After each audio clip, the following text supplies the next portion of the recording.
আসসালামু আলাইকুম, welcome back to my channel অথেস ওয়ার্ল্ড। আশা করি সবাই ভালো আছেন। আলহামদুলিল্লাহ, আমিও ভালো আছি। আজকে আমি আপনাদের জন্য নিয়ে এসেছি নতুন একটি রেসিপি, সেটা হলো ঝরঝরা লাচ্ছা সেমাইয়ের রেসিপি। রেসিপিটি শুরু করার আগে আপনাদের কাছে বিনীত অনুরোধ, আমার চ্যানেলটাকে সাবস্ক্রাইব করবেন। ভিডিও ভালো লাগলে লাইক দিয়ে পাশে থাকবেন, কমেন্ট করে জানাবেন কেমন হলো। চলুন দেখে নেই ঝরঝরা লাচ্ছা সেমাই কিভাবে বানাতে হয়। ঝুরা সেমাই বানানোর জন্য আমার এখানে লাগছে হাফ কেজি লাচ্ছা সেমাই, 1 কাপ নারকেল কোরানো, হাফ কাপ চিনি। চুলায় একটা প্যান বসিয়ে দিয়েছি। এখন দিয়ে দিব 2 টেবিল চামচ ঘি,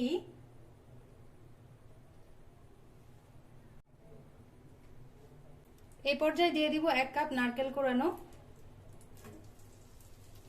তারপর দিয়ে দিব 2টা এলাচ, একটা দারচিনি আর একটা তেজপাতা। এগুলোকে বেশ খানিকক্ষণ ঘিয়ের মধ্যে ভাজতে হবে। এ পর্যায়ে দিয়ে দিব হাফ কাপ চিনি,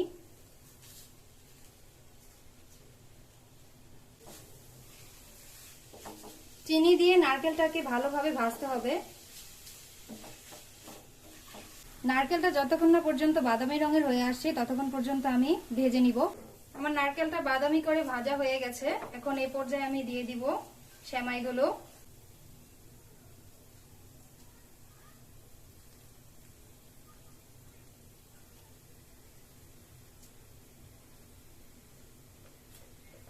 সেমাইগুলোকে এখন আমি নারকেলের সাথে ভালো করে মিশিয়ে ভেজে নিব।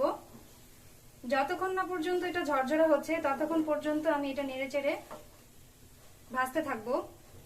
আমি প্যানটা চেঞ্জ করে নিয়েছি, কারণ একটু ছোট ছিল, নাড়াচাড়া করতে একটু প্রবলেম হচ্ছিল, তাই এটা পাল্টে নিয়েছি। সেমাইটা প্রায় ভাজা ভাজা হয়ে আসছে। এ পর্যায়ে দিয়ে দিব আমি 2 টেবিল চামচ ঘি, যাতে সেমাইয়ের মধ্যে ভালো সুন্দর একটা ফ্লেভার আসে। ঘিটা দেওয়ার পরপরই সেমাইটাকে খুব ভালোভাবে নেড়েচেড়ে ভেজে নিতে হবে। এই পর্যায়ে চুলার ফ্লেম লোতে রাখতে হবে, যাতে নিচ থেকে পোড়া লেগে না যায়। 4-5টা কাজু বাদাম কুচি করে কেটে ঘি দিয়ে ভেজে নিব।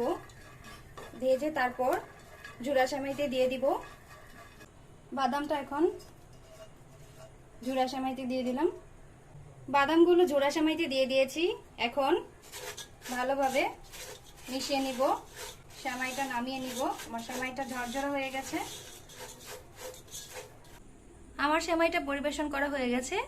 ভিডিও যদি ভালো লাগে থাকে আমার চ্যানেলটা সাবস্ক্রাইব করবেন, পাশে থাকা বেল আইকনে ক্লিক করে রাখবেন, যাতে আমি ভিডিও দেওয়ার সাথে সাথে আপনারা তা পেয়ে যান। আজকে এখানেই শেষ করছি। আল্লাহ হাফেজ।